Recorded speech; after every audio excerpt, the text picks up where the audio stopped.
KP classes dedicated to excellence. Hello students, welcome to KP classes. This is me Samriddhi Nolakha and welcome back to our 25-day course in which we are going to revise syllabus of geography for both perspective as well as CUET perspective. So हम दोनों ही perspective से पूरा syllabus geography को अच्छे से revise करने वाले हैं और top 100 questions भी practice करने वाले हैं. तो अगर अभी तक आपने हमारा प्रीवियस लेक्चर नहीं देखा है, don't worry, check out the description box, उसमें आपको हमारे प्रीवियस लेक्चर का लिंक भी मिल जाएगा.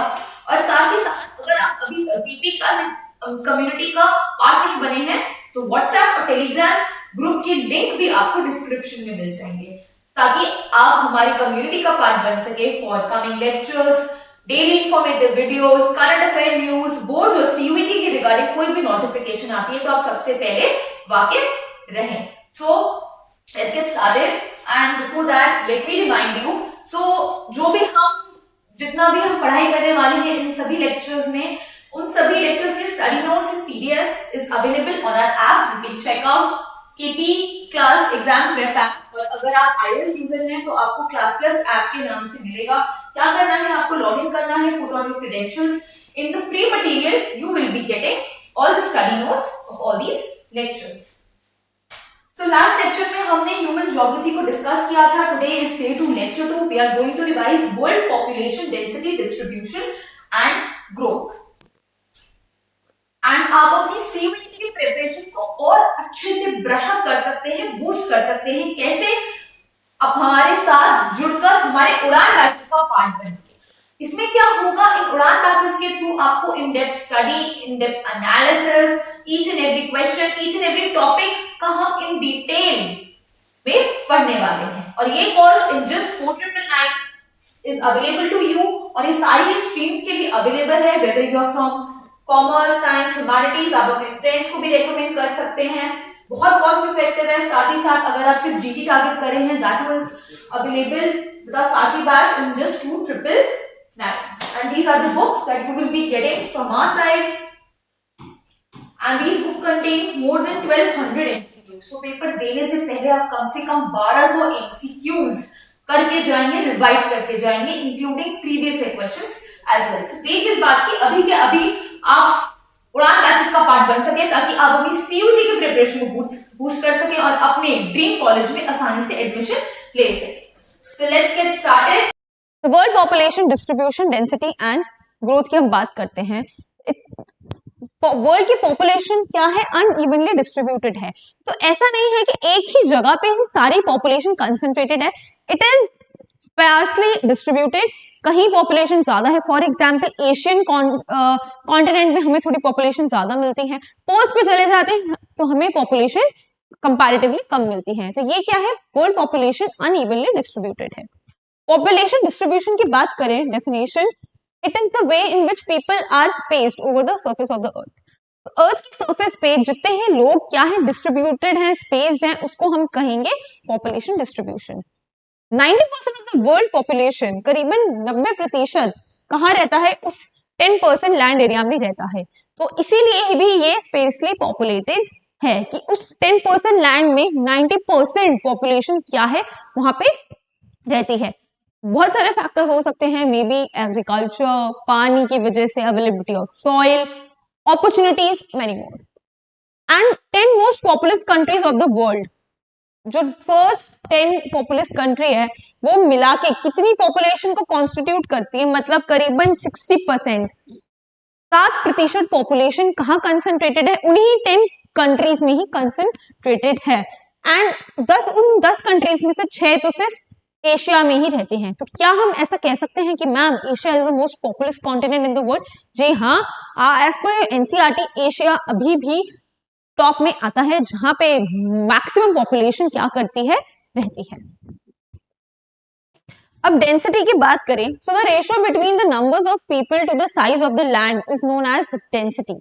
सो उस पर्टिकुलर एरिया में हम कितने लोगों को अकोमोडेट कर सकते हैं, that is known as density. और ये कैसे मेजर करता है, नंबर ऑफ पर्सन्स पर स्क्वायर किलोमीटर. तो पॉपुलेशन को एरिया से अगर डिवाइड करेंगे तो आपकी डेंसिटी आ जाएगी कि उस पर्टिकुलर एरिया में उस पर्टिकुलर स्क्वायर किलोमीटर में हम कितने लोगों को अकोमोडेट कर सकते हैं, that determines the density of the population. अब इस पॉपुलेशन डिस्ट्रीब्यूशन को कौन कौन से फैक्टर्स हैं जो इंपैक्ट करते हैं, आइए देखें। पहला, अगर ज्योग्राफिकल फैक्टर्स की बात करें कि how geography is related to population distribution, पहला पॉइंट आ जाता है water. Straight away it's a long answer, 4 marker question, what are the factors responsible for distribution of population. तो लोग वहीं रहना पसंद करेंगे जहां पे फ्रेश वाटर अवेलेबल है। ऑब्वियसली जहां पे गंदा पानी है मैं क्यों ही रहना पसंद करूंगी, मैं वहीं रहना पसंद करूंगी जहां पे maximum amount of fresh water मुझे मिल सकता है, क्योंकि फ्रेश वाटर मेरे डेली लाइफ में यूज होगा, cooking, bathing, washing etcetera etcetera etcetera, drinking, then agriculture के लिए, इंडस्ट्री के लिए, नेविगेशन के लिए पानी का होना बहुत जरूरी है। तो फर्स्ट फैक्टर हो गया availability of the water. Second is the landform. तो लोग कहाँ रहना पसंद करेंगे, प्लेन एरियाज में। अब इंडिया की बात करें, maximum population UP, Bihar, Delhi, Punjab, Haryana इन्हीं प्लेन एरियाज में कंसंट्रेटेड है, क्योंकि प्लेट्यूज और हिल की बात करें लोग वहां पे रहना बिल्कुल पसंद नहीं करते, वो प्लेन एरियाज में ही रहना पसंद करते हैं क्योंकि वहां का वेदर, वहां का टेरेन इज अडेप्टेबल। सेकेंडली, ये एरियाज रोड्स के लिए, इंडस्ट्रीज के लिए, क्रॉप्स के लिए भी काफी ज्यादा फेवरेबल हैं। तो यहाँ पे अगर आप नोटिस करेंगे रोड्स कितनी स्मूथ होती हैं, वहीं अगर आप पहाड़ में चले जाओ, प्लेट्यूज के अराउंड चले जाओ तो रोड्स इतनी स्टेबल नहीं होती। क्लाइमेट की बात करें, extreme climate such as very hot और cold deserts are uncomfortable. Again, बहुत ही ज्यादा गर्मी और बहुत ज्यादा सर्दी मेरे लिए क्या है, ठीक नहीं है, मैं अडेप्ट ही नहीं कर पाऊंगी। तो I would prefer living in those areas जहां पे क्लाइमेट क्या है, मॉडरेट हो। Lastly, soil, fertile soil are also important, क्योंकि एग्रीकल्चर एंड उससे रिलेटेड एक्टिविटीज को कैरी ऑन करने के लिए सॉइल्स का होना बहुत जरूरी है।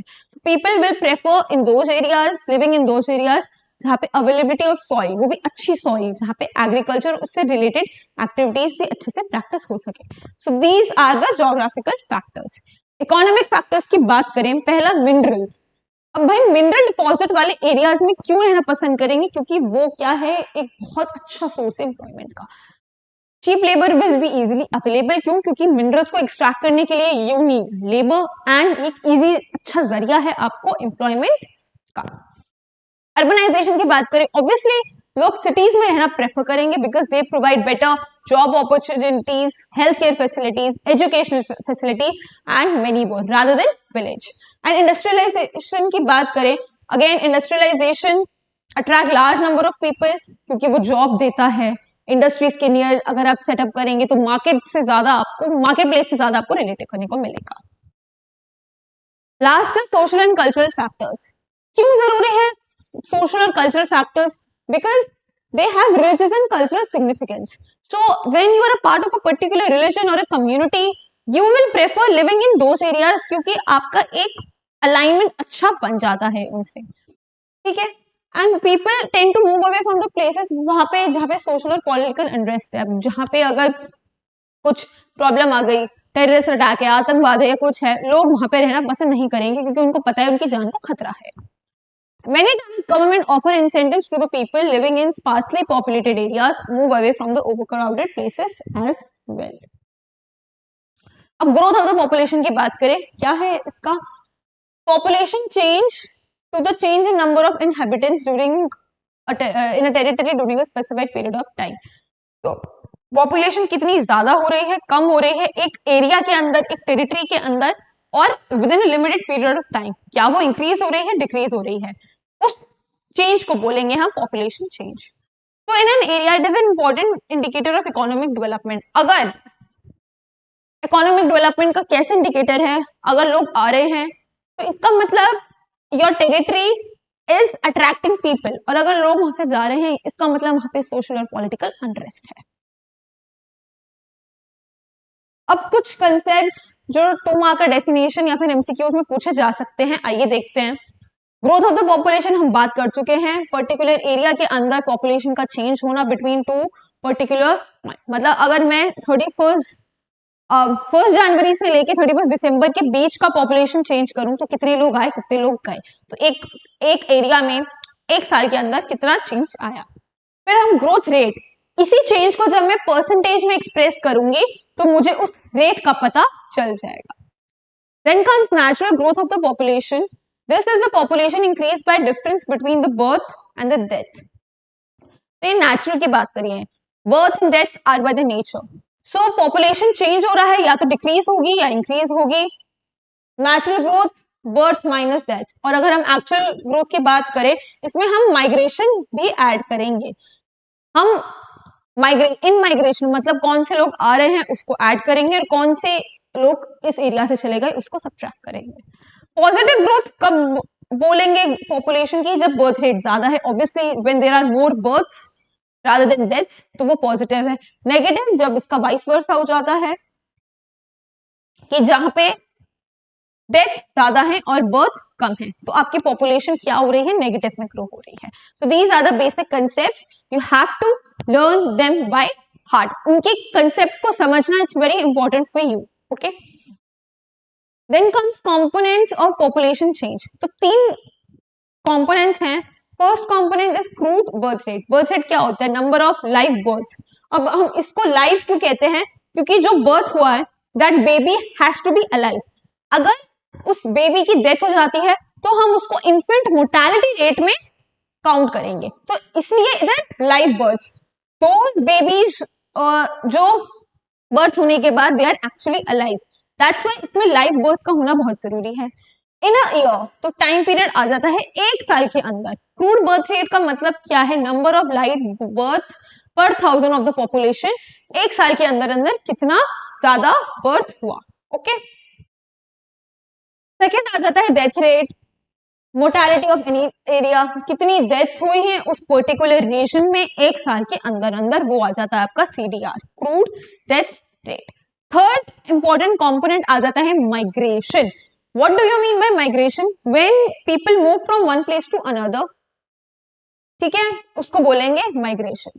इसके 2 कंसेप्ट है. प्लेस ऑफ ओरिजिन, ओरिजिन जहां से मैं एक्चुअली बिलोंग करती हूँ. For example I live in Delhi, तो मेरा ओरिजिन क्या है? Delhi. And place the move, और place I am moving to, और जहां मैं माइग्रेट करते हुए जा रही हूँ वो प्लेस हो जाएगी मेरी डेस्टिनेशन. ओके, MCQ में ये सिंपल कंसेप्ट से पूछा जा सकता है. सो माइग्रेशन परमानेंट हो सकती है कि मैं परमानेंटली चली गई मेरी, even in case like I got married और मुझे जॉब अपॉर्चुनिटी मिल गई स्टडीज के लिए. इट कैन बी टेम्परेरी और सीजनल. की सीजनल यूजुअली होती है एक particular period of time, may be in agriculture field that farmers migrate करते हैं एंड उस क्रॉपिंग सीजन को खत्म होने के बाद, हार्वेस्ट के खत्म होने के बाद वापस अपने घर चले जाते हैं. And it may takes from urban, rural to rural, जिसे कहते हैं R2R, rural to urban areas, urban to urban areas and urban to rural areas. तो यहाँ पे हमें 4 टाइप्स देखने को मिलता है किसका? माइग्रेशन का. And usually they migrate for better economic and social life. So there are 2 sets of factors that influence migration. 2 factors हैं. 4 marker question, 2 marker each में पूछा जा सकता है. One set of factor is the push factor. Push मतलब आपके place of origin में ऐसी चीजें, ऐसी घटनाएं हो रही हैं जो आपको पुश कर रही हैं. They are pushing you away from that place. And place of origin आपको लेस अट्रैक्टिव लगता है. फॉर एग्जाम्पल वहां पे अनएम्प्लॉयमेंट है, लिविंग कंडीशंस अच्छी नहीं है, पॉलिटिकल टर्मोइल है, क्लाइमेट अच्छा नहीं है, नेचुरल डिजास्टर्स बार बार होते हैं, एपिडेमिक्स आ जाते हैं एंड बहुत ज्यादा बैकवर्डनेस है. ये क्या है? पुश फैक्टर्स हैं. They are pushing you away from your place of origin. Second factors आ जाता है आपका पुल फैक्टर, जहां पे आपको प्लेस ऑफ डेस्टिनेशन, जहां आप जाना चाहते हो, आपको मोर अट्रैक्टिव लगता है. फॉर एग्जाम्पल लाइक उस पर्टिकुलर एरिया में आपको बेटर जॉब अपॉर्चुनिटीज अट्रैक्ट कर रही हैं, लिविंग कंडीशंस अच्छी हैं, स्टेबिलिटी है, सिक्योरिटी ऑफ लाइफ बहुत अच्छा है, unpleasant climate. So they are attracting, they are pulling you towards them. So these 2 factors are push pull factors of migration. अब हम बात करेंगे ट्रेंड्स इन पॉपुलेशन ग्रोथ की. अर्थ की पॉपुलेशन की बात करें, there are more than 7 billion people living on the surface of the earth. First century AD की बात करें 300 मिलियन से भी कम लोग रहते थे. 1750s की बात करें जब इंडस्ट्रियल रेवोल्यूशन था तो population was 550 million. World population explode हुई, एक्सपैंड हुई. कब हुई? आफ्टर द इंडस्ट्रियल रेवोल्यूशन की वजह से. क्योंकि क्या हुआ? एक सर्टेन वेव आया अवेयरनेस का. अब ऐसा एस्टिमेशन है कि इट कैन बी डबल। सो 12 साल में ये 5 बिलियन से 6 बिलियन हो गई थी। And developed countries, right in the comment section what are developed countries and उनके एग्जांपल्स। They take more time to double their population compare to the developing countries. And India कौन सी कैटेगरी में आता है, डेवलप या developing? Most of the population growth is taking place in the developing world where population is exploding. So maximum population हमें developing world में दिखता है, क्योंकि developed countries की population जहां तक बढ़नी थी अब बढ़ चुकी है। So अभी वो क्या कर रहे हैं, टाइम ले रहे हैं, population वहां पे नहीं बढ़ेगी। एंड डेवलपिंग कंट्रीज में मैक्सिमम अभी पॉपुलेशन एक्सप्लोजन हो रहा है and it continues to go on. और स्पेशल पैटर्न की बात करें, ग्रोथ ऑफ पॉपुलेशन लो होता है डेवलप कंट्रीज में as compare to the developing countries. MCQ में पूछा जा सकता है, अभी हमने डिस्कस किया। एंड यहाँ पे क्या है, नेगेटिव कोरिलेशन बोला जाता है। मतलब अगर इकोनॉमिक डेवलपमेंट ज्यादा है तो पॉपुलेशन ग्रोथ कम होगी, क्योंकि वहां पे अवेयरनेस आ चुकी है, पॉपुलेशन कंट्रोल मेजर्स आ चुके हैं। सिमिलरली अगर इकोनॉमिक डेवलपमेंट उस एरिया में कम है, टेक्नोलॉजी कम है, तो पॉपुलेशन ग्रोथ ज्यादा होगी। तो इट्स अ नेगेटिव कोरिलेशन, एक अगर प्लस हो रहा है तो एक अगर माइनस होगा। Okay, world population growth rate अभी 1.4% है, और कहां पर है, highest in the Africa, that is 2.6%, and lowest European countries में मिलती है। तो वहां पे इधर दे आर नॉट ग्रोइंग और नॉट दे आर डिक्लाइनिंग, तो स्टेबल है। अब इसके इम्पैक्ट की बात करें, पॉपुलेशन ग्रोथ अगर एक सर्टेन लेवल, अपना थ्रेशोल्ड अगर क्रॉस कर ले तो इट क्रिएट्स अ प्रॉब्लम, क्योंकि resources are limited and population is expanding. So उस लिमिटेड रिसोर्स को यूज करने के लिए more and more people are coming, तो इसी वजह से एक फाइट भी हो सकती है। And population decline is also matter of concern, क्योंकि resources that had supported a population earlier वो इनसफिशिएंट है उस पॉपुलेशन को मेंटेन कर। अब उसकी देखभाल कौन करेगा, अगर बिल्कुल ही नीचे चली जाए तो इन रिसोर्सेज को मैनेज कौन करेगा, तो that too is a problem. So again you have to maintain a balance. अब डेमोग्राफिक ट्रांजिशन की बात करें, DDT 3 marker question straight away पूछा जाता है। क्या है ये, tells us that population of any region changes from high birth। तो एक एरिया में population high birth and high death से सडनली ट्रांसफॉर्म होगी to low birth and low. क्या बात कर रहे हो मैम? जी हाँ, कि एक एरिया में ऐसा, डेमोग्राफी का मतलब होता है चेंजेस इन द पॉपुलेशन, तो ये पॉपुलेशन ट्रांजिशन में होगी, सडनली हाई बर्थ रेट और हाई डेथ से आप आ जाएंगे लो बर्थ और लो डेथ से। आइए देखें कैसे। As society progresses, एक rural agrarian society illiterate society से मोर अर्बनाइज्ड एंड लिटरेट सोसाइटी की तरफ वो बढ़ती आ रही है। तो पहले स्टेज की बात करें, 3 स्टेजेस में है, जैसे डेमोग्राफिक साइकिल बोलता है। फर्स्ट स्टेज में तो आपको दोनों ही हाई मिलेगी, डेथ्स भी ज्यादा होंगे, बर्थ भी ज्यादा होंगे, क्योंकि people they will be producing मोर, क्योंकि डेथ ज्यादा हो रही है। डेथ क्यों हो रही है? एपिडेमिक्स की वजह से, फूड सप्लाई अच्छा नहीं है, और ये करीबन हमें 200 साल पहले को देखने को मिला था। सो उन डेथ को कॉम्पनसेट करने के लिए people will be willing to produce more and more. तो फर्टिलिटी यहाँ पे हाई होती है एंड डेथ भी हाई होती है। अब सेकेंड स्टेज की बात करें, सेकेंड स्टेज में फर्टिलिटी इनिशियली तो हाई होगी, बट धीरे धीरे कम होती जाएगी। क्यों? क्योंकि इंप्रूवमेंट्स हैं, हेल्थ कंडीशंस इंप्रूव हो गए, अवेयरनेस क्रिएट हो गई एंड मोर्टेलिटी भी कम हो गई। तो BR will be high and DR will be low। And इस अनइवन गैप की वजह से इस स्टेज पे भी बर्थ ज्यादा है, तो पॉपुलेशन ग्रो कर रही है। लास्ट स्टेज में फर्टिलिटी और मोर्टेलिटी दोनों ही डिक्लाइन हो जाएगी, so population will be stable और धीरे धीरे कम होगी। तो in the present day different countries at different stages are of the demographic transition. अभी भी कुछ कंट्रीज फर्स्ट स्टेज पे स्टक है, कुछ कंट्रीज अभी सेकेंड स्टेज पे हैं, and finally there are developed countries जो थर्ड स्टेज पे इसको अचीव कर चुकी हैं। पॉपुलेशन कंट्रोल मेजर्स की बात करें, प्रॉपर फैमिली प्लानिंग बहुत होना जरूरी है। Access to family planning services आपको हेल्प करेगा, वुमेन की हेल्थ को इंप्रूव करो, free availability of the contraceptives and tax disincentives of the large families are some of the measures जो पॉपुलेशन कंट्रोल को हेल्प करते हैं। Sustainability of the resources, the world will have to control the rapid growth of the population increase, ताकि resources सारे ही sector, सारे ही लोग अच्छे से एक्सेस कर पाए. That's why it is necessary. So this was all about this chapter which is relevant for your examination. I hope you like this video. Like, share, subscribe to our channel. Follow us on Facebook and Instagram as well. So I'll see you in the next class. Till then, take care. Bye-bye. Thank you very much. KP Classes. Dedicated to excellence.